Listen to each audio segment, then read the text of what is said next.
एक दिन जंगल में गधा और लोमड़ी में बहस हो गई। गधा जोर से बोला, घास नीली होती है। लोमड़ी हंसकर बोली, अरे नहीं, घास तो हरी होती है। दोनों की बहस इतनी बढ़ गई कि वे राजा शेर के पास पहुंच गए। गधा बोला, महाराज, ये लोमड़ी मेरी बात नहीं मानती।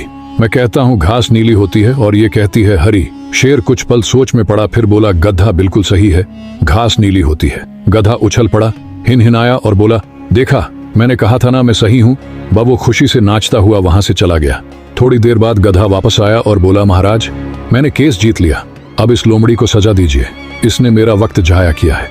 शेर ने कहा, तू सही कहता है गधे, लोमड़ी को सजा मिलनी चाहिए। फिर शेर ने लोमड़ी की ओर देखा और बोला, लोमड़ी, अगले 3 दिन तक तू चुप रहेगी, यही तेरी सजा है।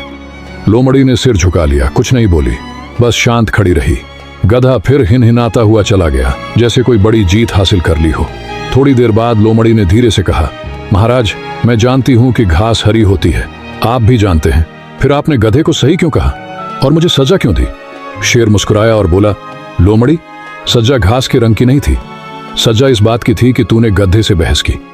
कभी भी ऐसे लोगों से बहस मत करना जो सच नहीं, बस जीतना चाहते हैं। लोमड़ी ने सिर झुकाकर कहा, आप सही कहते हैं महाराज, अब मैं समझ गई, हर जवाब जुबान से नहीं, कभी कभी चुप रहकर भी दिया जा सकता है। शेर ने सिर हिलाया और कहा, जो मूर्ख से बहस करता है वो खुद अपनी समझ पर शक कर बैठता है। और उस दिन के बाद लोमड़ी ने किसी गधे से बहस नहीं की, क्योंकि उसने सीख लिया था कि हर सच्चाई साबित करने लायक नहीं होती।